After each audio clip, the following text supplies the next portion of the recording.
Jojo shesheshe CSF enumre yebechi obia na yama obia akwaba wo ba so a mesre wana wa share video no e de amame enumre nso ye ba besua ade na ya pipi ni omamu na ya ura bible num ye de yakase edwuma ye behinie eno ana ebe den ye beye wati asienti wo ba so a ye besre wa daroma na wa share video no e de amame na me no mi ya den ye sua ade wo ba no so twe pen wonya pencil afa na paper bi ana wonya book bi a ye quotation pe na wa ye den wa twere ende addition e be fe e be de kama nti mesre mo atiefo wonya ba so a mommonne ne a na ye den na share video no e fa maye na meto aso na mafa akwanya yi so masada common sense abusiafo nyina si common sense worldwide, common sense Asia, common sense US, common sense America, common sense Africa. Baby bia akwaba ende enyumbre am say mosomfo ni nsengokoje ojumora ayedum akegi aka Queen Tana Yahuda Quintana meni P Black Junior ena ende enyumbre menemo yene mo ba be den e ba be sua ade no te yesremo ye pamcho wo ba so a ya mema ye nkasa nche wo ba so na wo video no so ma obi no obi nso ayeden aba nya bia ayeden ahwe mesa fa akonya yusu na machia ye boss Abraham bi Moshe ene P Black adwumade omoye den omoye am say hyehyehye kingdom egusu kura hyehyehye te yesremo wo ba so pe na wo video no so amaye na obi nso ayeden anya bia ahwe CSF konongo yetiamo CSF konongo yetiamo papa yada mase CSF kumasi yetiamo kumasi fuo maya de papa ma hosting iye ma hosting iye bibia dadin ko iye na amanfo kora expect se na program no be koso se na amanfo be ba no kora amanfo nwi sao but ye nim se amanfo be den amanfo be ba ena metafa akwanya isuna machia CSF Crusaders yena yafa edwuma yi se ye edwuma se ye be enlighten ye ho na yaka no kore no mechia chi obi bia mechia kwa 44 Stone GH mechia Bible Commando mechia Sister Dakoba ye tia ni paradox Samson Seto otumo finisher amanfo doso Ahmed Farah ye tia mu nyina eni edwuma de amoye den yene mo yeden ye bo edi aboa oman abibiman eni Ghana man se Ghana man be fa ni ntoma pa yeden afra na omo de esoma be daada ye esom omo de abe daada ye adwen e ma sabi adwen esese ye de ye adwuma eni anamo esese ye tu na ye hotimi toye na ye busiafo ho to mo na oman na yetimu no ahon to timi bam no sabi o adwen enye adwuma nti ama bra na ye den ye bre nti sesie ye ni ada ho ya adwuma bie yani abie ye hu nokore sese ye di nokore ji anameboa na ye pe nokore na ye de nokore ye den ebo bra na oman no nso atimi afa ne ntuma pa ye dem afra na dia ye pese obi ate ase ne se ade papa bia wo hya ase a wonya no totoroto da eho anam ye fa ne se eho nam twitwa ye fa ne se na ye ka ho asem na ye bo udimbone na wa ye sei na ye di an ye di edin to na ne krakra ne se ye be ka kire wo se wo ye antikristo omo kire se ye no ye antikristo ye se ya dia tum ye antikristo kra ye antikristo fo no ye mu book na ye kotu na ye de disprove mu te ye be do bibiase em se senior P Black aye den waba the real P Black inti P Black Junior P Black 2 onunie kwame answer faba fa share video Efram Mensa mihu meti obi bia Beatrice Boatema o mari yetiatia mu nyina mayade da bia asema Abraham bi Moshe P Black eni Yahuda ye ka ne se yedam ase enye mo a nka be bia ekuo yedu nka be bia movement yedu yi nka yendu ho na asemba ko aya me pese meka na ye nyina yete ne se if you want to go far go together TME if you want to go far go together. But if you want to go faster, go alone. If you want to go faster, go alone. If you want to go far, go together. Common sense family. We want to go far, better and best. And we are going together. We need you. We need you. Yama adwene adwuma. Na sabi baby ayesi aduno. Enya afa na yen kwotena asole dem. Yesu afre Awurade say ya wale nkoye Awurade mboaye. Sabi o edwuma nkoye Awurade mboaye. Oman no nkoye a enya Awurade asem. Sabi akwan no enya emfa Awurade ho. Hospital no enya Awurade asem. Sabi ya kwan no tutu a Yesu onye contractor. Ena Yesu onye doctor. Eyemo ena mo si Dr. Jesus is in control. Dr. Jesus is in control. Coronavirus abano, yes, yenshe mask, yenshe nose mask. That means Dr. Jesus cannot operate coronavirus. That means yes, oya biye. But Ghana atete no ntimi mpompam Ghana. That is not the topic today. Today the topic is the blood. Obianka said the blood. The blood. Emoja no. Hwe abrofo no omo ye so smart to the extent they say, "Say one tenasi na one susu nyoma bi ho." Ti say Abraham bi mo se tenasi. A osua de wura ba bibia.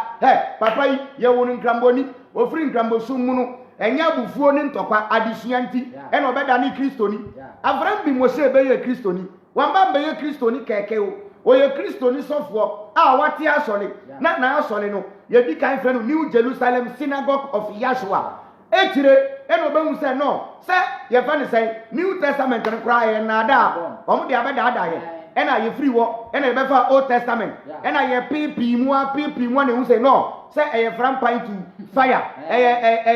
One sheet different toilet. Ebini korona but toilet ni na ye mienu. Etire na ye be hu ye. E na papa no say sa na tie dia.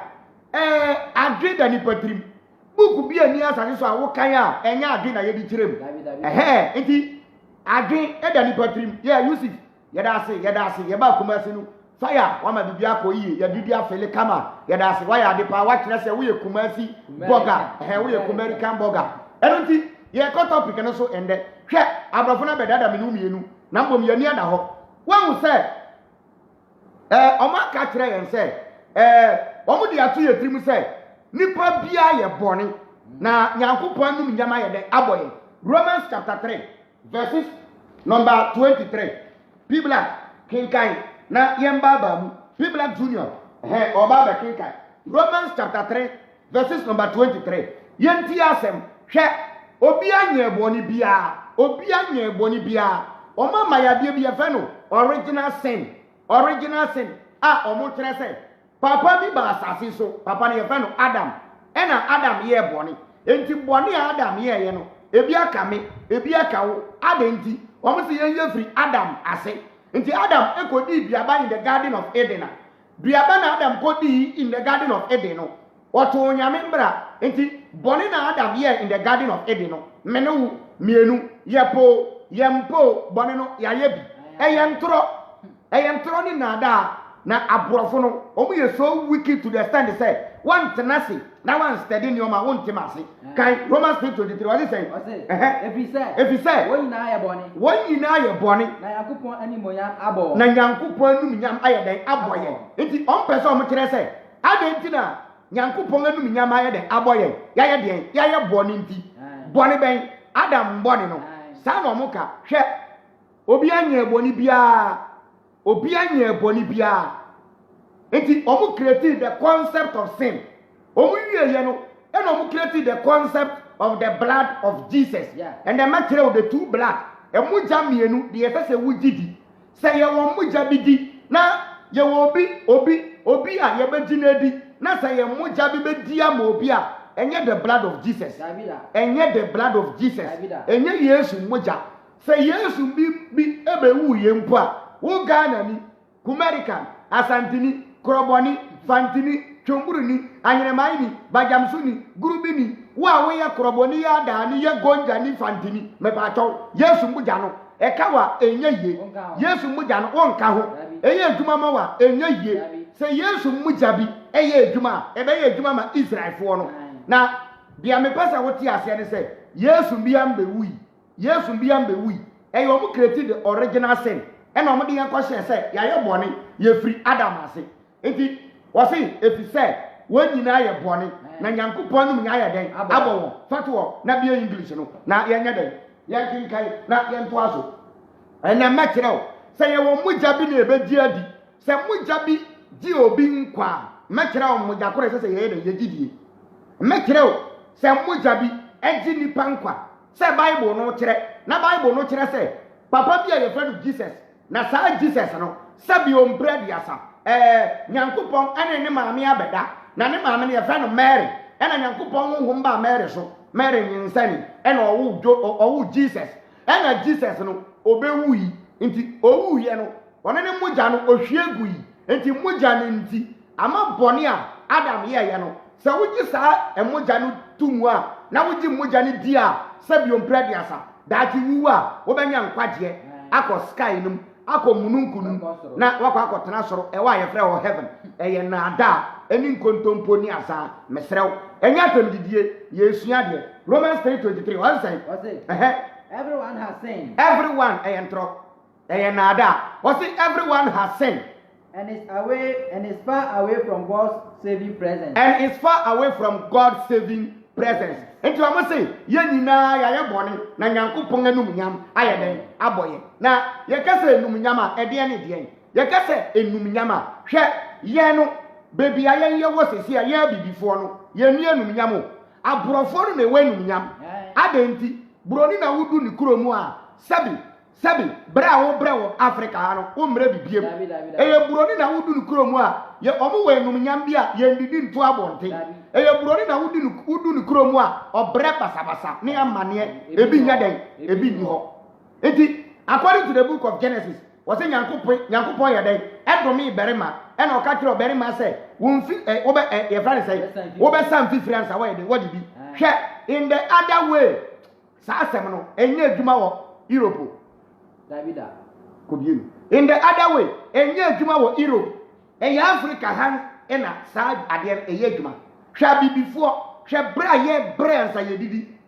hwe bra ye bre ansa won sa bekowa no hwe bra ye be ube bre ansa wadidi ba kwebro tire ko hwe adwuma sabi okwabrane edi 1 week be ye no Ghana ha ukwebro tire ma ka buruso a ye di 2 days ni 3 days enti aborofo no omo mbere te say ye o because omo good system justice omo good system ena ye den eye bibia nti Romans 3:23 wasi ye nyina ya bone na nyankopon anum nyan aye den aboye eye na da fatu na kinkan twino kan John chapter 1 verses number 29 me na me fa de ntro abrofo ha he nti ye ma ya ni nda ho so in the name of this Jesus in the name of the blood of Jesus asofo dinipanya asofo bunipa asofo wie nipa asofo jisika afri nipa nsam ewo Yesu dimu John 1 verse 29 what is saying ade tie no Yohane hu Yesu se oreba ni nchen tie John the Baptist ohu Jesus say Jesus iba ni nchen na say ena Jesus John can say hwe Yakupon adwama a oyi wiase bone kro no nie bon point mami what is hwe Yakupon adwama a oyi wiase bone konie enti o mo say John say when ye Yakupon dwam odwan a obeyi wiase bone aye den akọ enti o mo kire say ye original sin originated from Adam enti enti na Jesus bae say obeyi sa bone na aye den akọ sa no maka kire ye enti ende wo bo bra na nneoma nkoyi a wo si bone na bone wo hu bone a waye kora na wagye atum say wo ye de bone ani sa no ma ye even if you don't sin wo hu bone a waye but wo gitum say wo ye de bone ani waye bone sa no ma ye eye na ada obi anya bone bia na obi be bisa ye say ya nya bone a adenti na ye bre adenti na ye de ye bre wow broni no onu bi kan ba Africa no omo ba ye no mo besesa ya japade ese yadwe eku ye mpanifo eku ye ya hemfo no a omo se ye wie ye no e na omo aka kire ye se de enti a ye bre ne se Adam aye bone na bone na Adam ye enti ye no ye ya Adam asefo no Adam bone ne enti na ye de ye bre bia kan say Adam bone no ebi aka ye enti na ye de ye bre wan do am de aye enu ti mi sere mi bi say Adam and I the first person created na Hawa and I the first woman created me pa cho abrofo no omu fi Adam ase so mu fi Adam ase but hwe awonto wo Europe hwe awonto ewo Asia kwa America kwhwe kwa Australia kwhwe se na awonto ya de ewo ho omo mre ti se yo enti Adam boni no se enu nti na yen abibifo ye bra ese se omo nso mo bre ti se yen so ye die ni bi enu nti na da bia ye ka kire mo se yamfa ade anye adwuma ye bebre yemfa ade anye adwuma let the brain work adwe no enye adwuma o ye ma adwini nya den enye adwuma na abrofo no omo create original sin e na omo de bre se Adam boni no ye no enu nti na ye den ye bre afi people do know yan kwe 1 John chapter 3 verse 5 1 John 3:5 aye 1 John 3 verse number 5 meba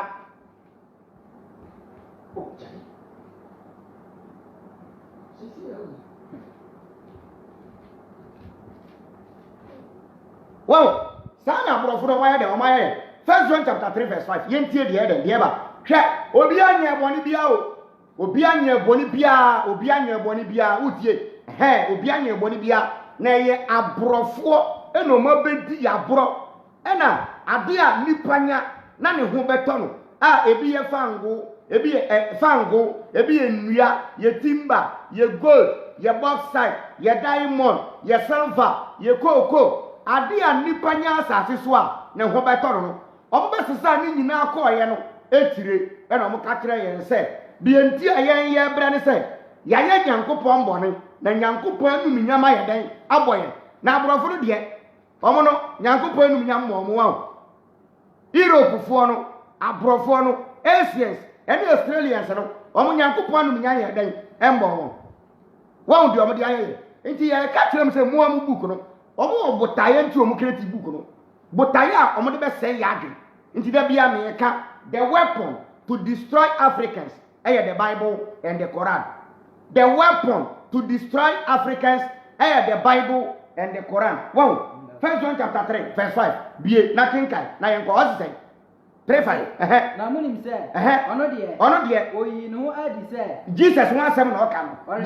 Jesus eyi ni ho adi say. Orebe so aboni. Orebe ya den. Orebe so aboni. Obeto aso. O si Jesus be so aboni. Boni ban. Omo si yen ya ye boni. Na Jesus ba ye say. Obeso yen ye boni na ya ye no. Hwe udi agro papa me ka kire se udi agro se Yesu mbi ba beso obi boni a enye wa santini o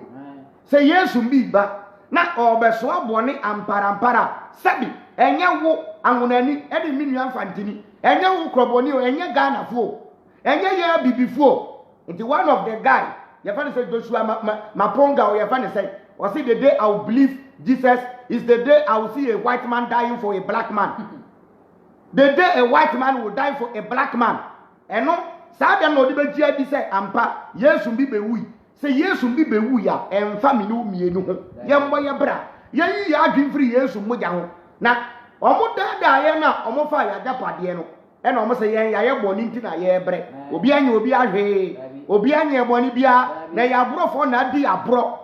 Abrofo e na omo boy abro. Hwem to aso bo ho biem na to aso enko.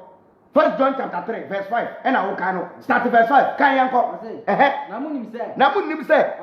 ono Jesus de oyi ne ho adi say orebeso abone Jesus yi nu adi efi soro ba say orebeso abone to say na say bone indi ni mu o say bone ni Jesus mu wan say na o ma ye no o mu create Jesus say ono ya kronkron onye bone da sabi ono Jesus o mu adwaman da onu ore holy kronkron into onu Jesus no enam so ye kronkron ti oba se obeso aminu mienu ayen ya ye bone no obeso ayen ye bone no de akọ nti be pacho Yesu ye bone no waso akọ Yesu aso abone mponi ye boza sadu ye bobza sadu thank you CSF konongo ye tiamo o si Jesus beso aye bone nti Jesus abeso aye bone pa kwesi Richard Yesu na beso aye bone ena bone ikosu Yesu na beso abone na mennim ade kro de beso aye so de adakato ne ba yo se oba na ode ankora o oba na ode kente o Yesu iba na so de adaka o Yesu iba mennim ade kro ode beso abone no na mehu bebi ode bone ne koye Yesu abeso abone mponi ena Pentecost asoli dem Yesu abeso abone mponi na Kristofo ye nuere ma Kristofo sabi mprebiasa na yesi ye ma adwinye adwuma na ye bi si mimi di atem mo na ya mo comment say mi di atem mi ni obi atem o mi sere mo na eye nipa na mpe no kore nipa e no mpe so betie no kore because no kore eye ja hwem kenkan na to aso enko o say obiara a oti ni mu no o si obiara oti Jesus mu no oyiwa enti point wey Bible verse wey kire say we ye Kristoni na we ye bone a wonya hu Yesu woti Yesu mu a wonya bone Kristoni a wonye bone da ana wo betimi aka kire me say me ne wo kasa sesi a no fa wo sase wo say wonye bone wagyae bone ye wo hu Jesus ne wagyae bone ye sa nti wo Yesu na mpampa wagyae bone aha no bebo ho biom nti ma oni ko Bible no ho to asenko what say obiara a oti ni mu no obi biara a oti Jesus ni mu no nya bone ono onye bone o to ase obiara a oye bone no obiara oye bone no uhunu Jesus onya hunu Jesus oyiwa a Christopher mu ntie Kristo ni a woda so ye bone me Bible no se wonya hu Jesus aka o kakra wonya hu Yesu nti Kristo ni be na agya bone ye ari bi adanse ese se Yesu bi ba ye mpo a Christopher mu nya hu Yesu ahari bi adanse ese ampampa se Jesus bi ba ya mo a Christopher Pentecost for tiri bentu na nkaba awoyo ene ehun keka hu Roman for tiri ni nsole aka jidie kokko obi anya hu no mo am Bible no se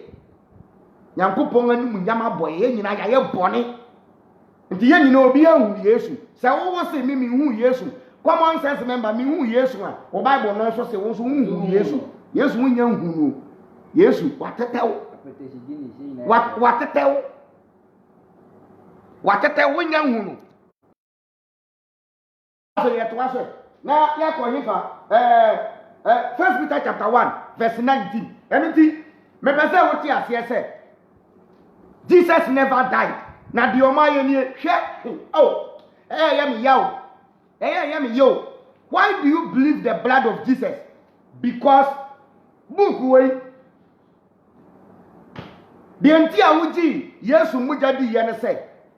Ye wo book bi a ye fe no Bible. Ye sa book no. E na twiro the story, the birth, the life of Jesus. Ana me boa. The story, the birth, the life of Jesus. Say Yesu ababi wajo. She abrofuna high to the stand say the Jesus who never existed. Omama Yesu mbaako pe. Omama ne moja no akonka ye nananom millions of na ye nananom aliku won. History di adanse. Ye ni tia. Ye nim. Say ampampa broni eba Africa. Broni eba bibiman den.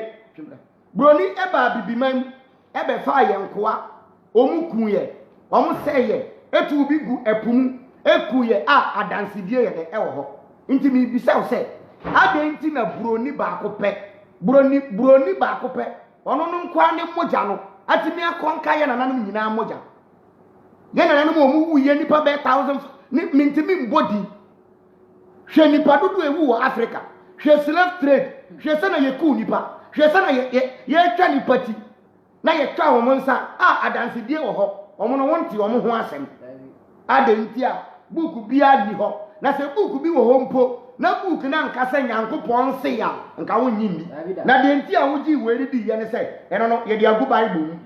se papa bi aba ye feri Yesu no ono nko a wa ba bewu no ono ne moja no eso mbo se wo na dia wo na na owu epunu mu wo na na ye twa ni ti wunti wo na na ye kunu mene wu mienu nti no ono ne de wo ka ye nye yie wo ndi omo de aye temi ka kire say the blood ye wo moja bi na ebeji adi a yen ye na na moja nti wo se yen ara ya asase ni ya bo de din maye what you say moja ye na nanam den ehwie gu ho de maye adumi ne wo soso a wo se Jesus adumi ne umienu soso no wo de wo se dabi wo na moja no ehia na Yesu de na beje wo kwa me pato wa so ma dada me ne umienu Yesu mbaako moja bigger, greater and best than wo nana yeku no wo nana oye bibininti wo nana ono oye bibininti ne moja je nkwa enye yie won so ma dada ye won so ma tua akua kukura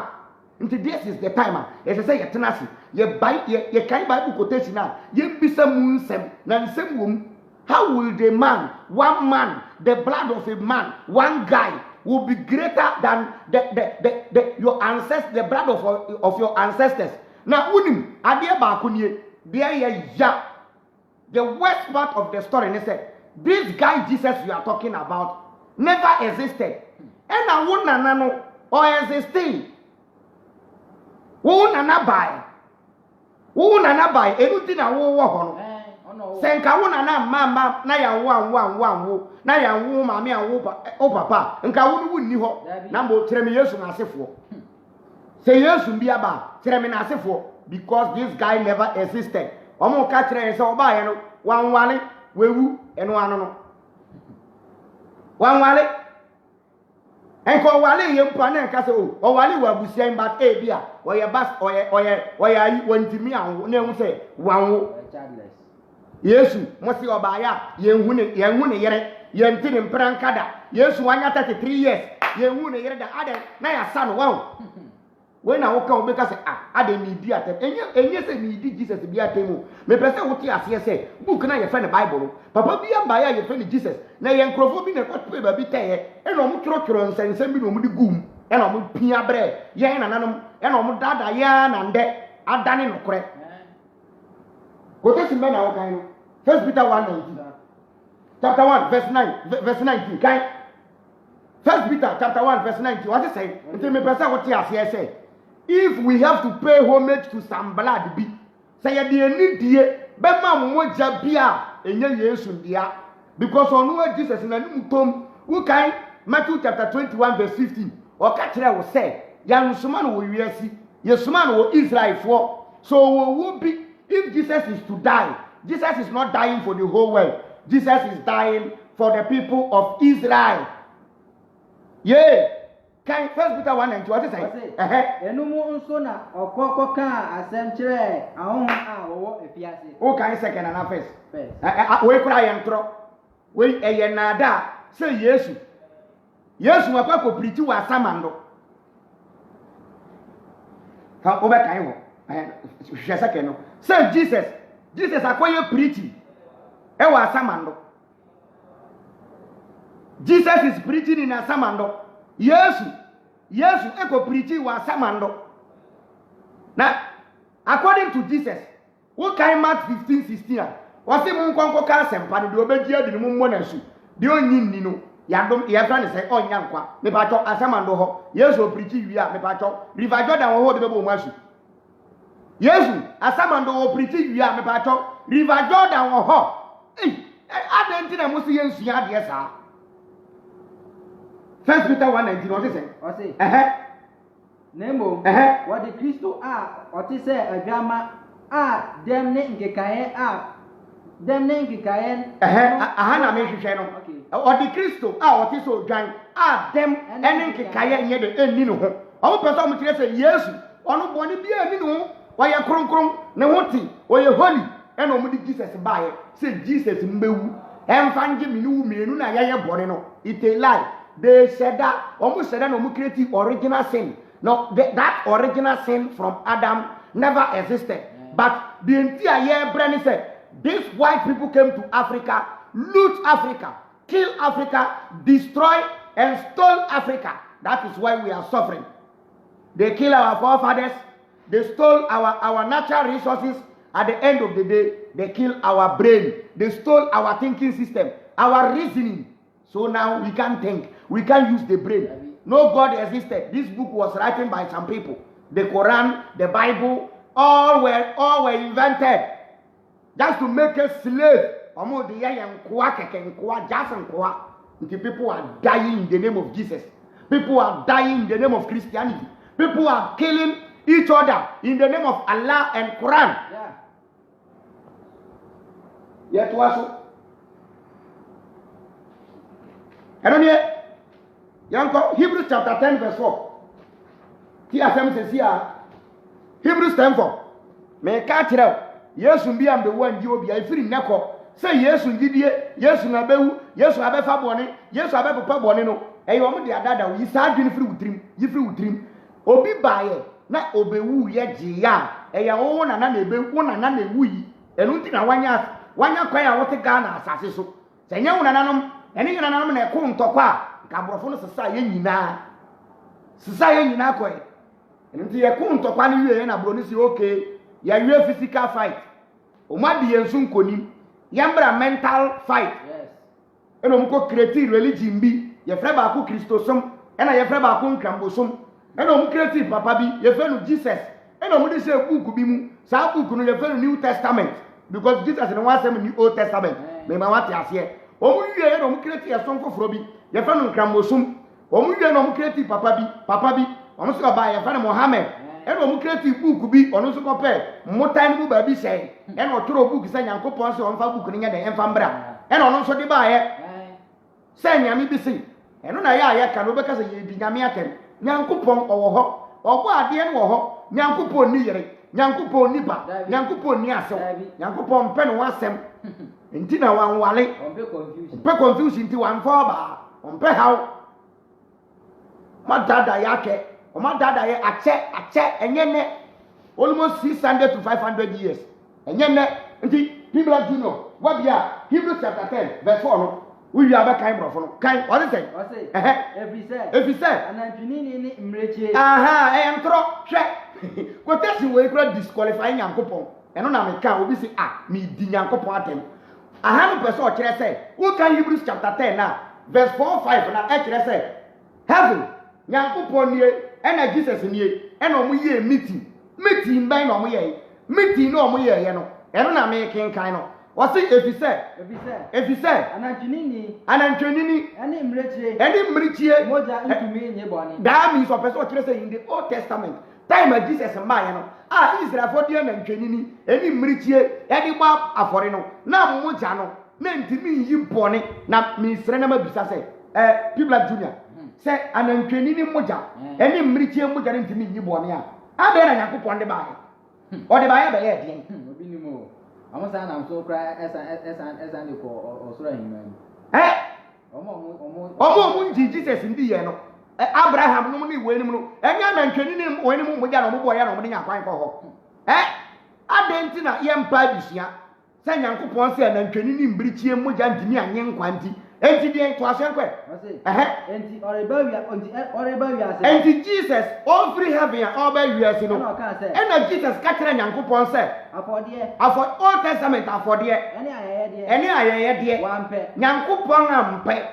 aba na Nyankopɔn wampe wan na force wo na wo de bae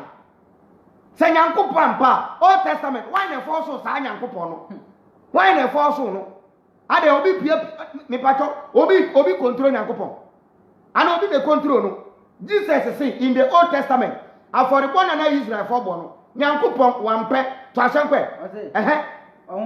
ohunam na wasiesie that means Nyankopɔn asiesie Jesus honam asiesie honam de ama Jesus say omfa Jesus ebe pushi mponche na ntwe edi mrichie de no ensi wo no ni Jesus amfa ne honam nya den ensa na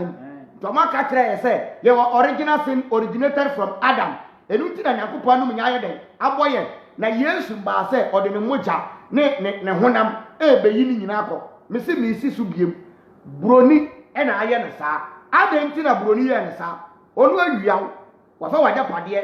wawiaw wafa gold wafa wasase wafa timber wafa oil wafa gold wafa diamond owie ye no ena oye de ofa wadwen adwen a wo de bedwen ofa adwen no ena o ka kire wo se abibidro menum yenja abibidro num kwa ye fa so center de yenjai wo ye be ma na wo sika wale 2 3 na ho nto monjai ena ye ja ni nyina ena ye bre o mu wie no mu ka kire yen se ye na nanum tumi akonfo na omu titumi na no a omu di tumi ni ye adwuma no enye papa ye ntungu ena ye tu ni nyina gui ye na nanum nyansa ye ntungu ena ye tu ye na nanum nyansa gui eno ne ye ne ena ye bre enuti edi ani Nyankopɔn anum nyam no a Nyankopɔn de ama ye no eye ya adwen kwa ye befa so de adwen ye nim de ye nim ya sase ye gold ye fango ye diamond ade a ya num nyama Nyankopon de ama ye no wabesesa num nyama ni nyina akọ e na oka kire yen se ya ye boni nti Nyankopon num nyama ye den aboyen enye Nyankopon num nyama bi na ebo yen e yo nu broni e na besesa ye num nyama nyina ye den e ko he owie ye no e na oka kire yen se ye benya ye num nyama no ba aka enye ha na nsa beka no ye nsa beka no wosoro ewiem mununkum ho ye anum nyama na ye ho ti daati ye beko ho na ye kwa akofa enu nti die nti aye bra ne se Adam boni na oye no enu nti na ye den ye bre enu nti se ye pese ye ho toye na ye nsaka ye num nyam na ye ngi papa bindi sa papa ne fa ne se ebi friend Isa ebi friend Jesus ebi friend Yashua ebi friend Jesu ebi friend Yasos ebi friend ye fa ne se ebi bebre nipa ba ko no se ye gini na ye gini muja dia ye num nyam na aboye no ye nsabeka na back ena me ka kire wo se eye ntoro ni nada sampara obi wu e ma obi hu tono a enye Jesus because obi owu ye a hu to a wonya Ghana asase Africa asase tena so no eye wo nana ena me nana omo na ekoye ya asantewa no omo na ekoye physical ntokwa ekoye omo di oma no si wo no ena Dr. Kwame Nkrumah no betena so no omo asase so omo de adwen ye den asim Leo kona kofa 100 fa 100 ko krom ye beto kolodu 100 ko na wo behu wow sa no ma ye nti se sia we are not fighting physical fight we are fighting intellectual and mental fighting because in the olden days it was physical slave se sia a mental slave adwin mo ma ye nkoa nti ya adwin no nkoa adwin me stressa me kasa manu da fom pelifo etie mi abrofo no o ma ya da ne nkoa na ye di o mu achi enti se sia ntokwa Abraham bi Moshe eni ye fa ne se common sense family eni ye som ye ko ne se enye ntokwa pupo enye bonsam ne Nyankopon de ne wo soro no da bi enye ho asem eye adwin mu ntokwa eye buku mu ntokwa book no ya twero na omo dia bedada ye so this is the no I don't know why Christians and Muslims are to fight or to insult Abraham bi Moshe adenti na make asa minimo bia ya de meka na sika na ache se sika na che yo ancho na edi sika na ama no na adwin enka nche ne so mbo sika no so nhwe obi di uka na nipa no disika na mawa the first thing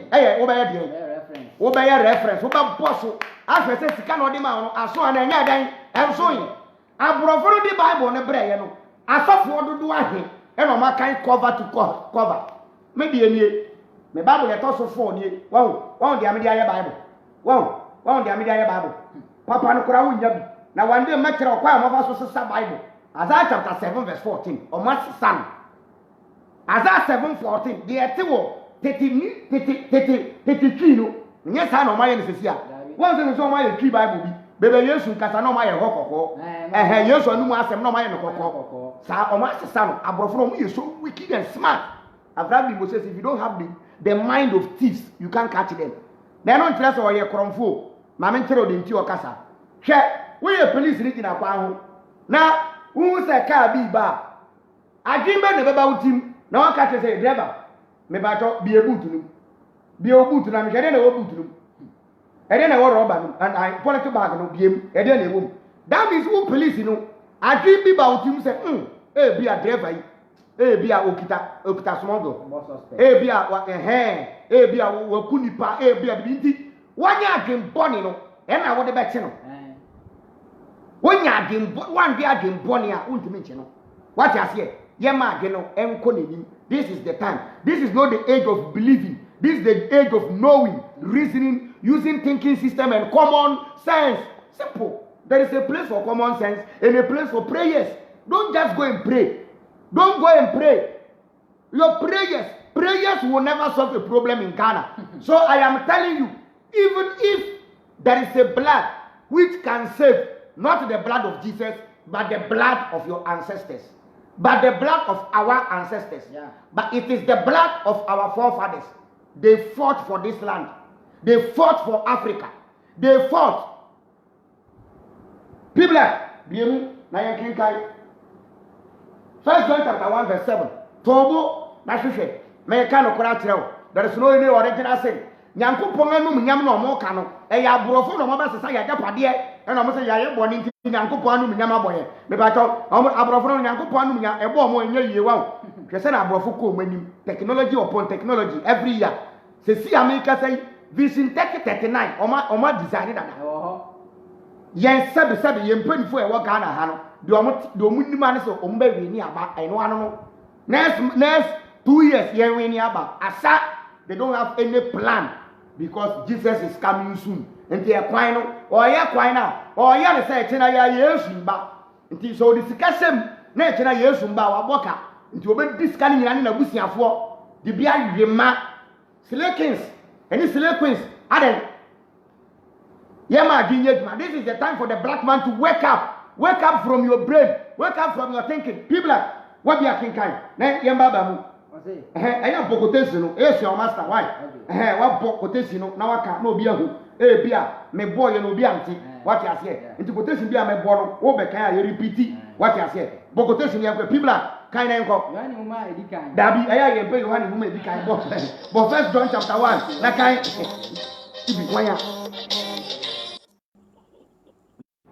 Kayan kwe 1 John chapter 1 verse 7. What is it? I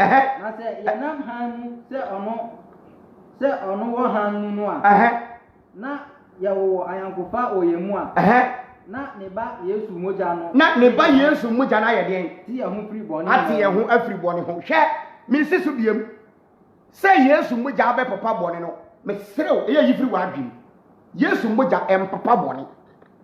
Yesu moja em papa boni nka Yesu moja papa boni a enka Nyankopɔn bɛka ana nka ono Jesus bɛyɛ den bɛka sɛ Nyankopɔn nkampo na Jesus ankampo a nka boni a yɛ den afi wiase 1 John 3:8 enka boni ni wiase tie quotation ame ba bɛkenkan enti the blood blood bɛn emoja bɛn sɛ moja bi di ama me no mienu a yɛ nana no moja na yɛ den edi ama yɛ Yesu moja no ntimi ndi maye na ono Yesu kra oba ahefa no Yesu oba ahefa 1 John 3:8 what is it 1 John 3:8 kan o say dia oye bone no firi obonsam oyiwa when say bi kan 1 John chapter 3 verse 5 o si obi a oye bone no obi a onya hu Kristo nti wo ye Kristo ni na sabi previous a enya ye fra o Kristo ni ekese wa hu Kristo eye woni yo o Bible ro say se wo ye Kristo ni na wo hu Kristo a wo be jai bone me si kire mi Kristo ni a wa jai bone yo afa kura na adwaman mo bo no bantam weight afa na adwaman na sofo edimu medals se wo adwaman ba ko na wo be gi ahoma but this time ka sofo obi se nka ne nsa sei na tie because nka ahoma no nka ewe no nka ye no medal ka wa bo adwaman saama ne nsa nyina egogo wi amanfo yere nyina nsa na obi ba bonti so mu kunipa wa so de kunipa woni bu boni omudi Kristo ni bia ni Ghana ha o se wono o chese o to Jesus anamo 1 John 3:8 o say people like de oya boni no firi obonsam a Kristo bo muntie mo Bible no say de oya boni no ofiri bonsam efi say obonsam na ofiri fitiase ye oboni obo bonsam bi anya boni wo be kan bonsam bi anya boni wo ba bibia o se efiri say bonsam e na fi fitiase ye den eye boni to asankwe ye ma wodi ko no adwuma no wonya hu eye pibla ono obetime ayi nani wo ka so nto aso kora obeto aso ama nti mesere wa na wo ma ni ayi de wani akọ wata se kai o se sen ye nti na Yankopɔn ba no be yi ne ho adi di kan ko kai 1 John chapter 3 verse 5 na ye hwa de ho e ho na ma jump ko verse 5 na ye hwa de me ba to obi antie 1 John chapter 3 verse 5 o se na munim se ono Jesus de o yi ne ho adi se Jesus eyi ne ho adi be wiase se ori be ye den nti according to 1 John chapter 3 verse 5 Jesus obewiase se obeye den obeso abone sa na mo Bible ne ka to asankwe na onu Jesus de nti a obeso abone ne se boni nye den eninim ati se akoye se wuyi obi a wo koso agya na wo akoso ano men make sure say Petro be won because say Petro won ho a eja no be den ebe pa won into say Jesus a boni ntiri ni mu no onu Jesus ba say ori be so aboni into say Jesus ba say ori be so aboni a esese ye hu say boni wo ho ana esese ye hu say boni wo ho afekura na boni wo ho to asem ko what say obiara a oti ni mu no wo say obiara oti Jesus mu no nti that means we are Christian na wo da so ye boni a me patro wo nya hu Yesu me patro sako we chibiem na ko hwe Yesu em say Yesu na yera wo ba no Yesu mfa wan kona na wo so fa kona modi mabo nsan ho wo nya hu Yesu nti me sere wa ma wani nda ho to asem ko what say na obiara a oye boni no obi biara oye boni no wo ye boni a wo nya hu Yesu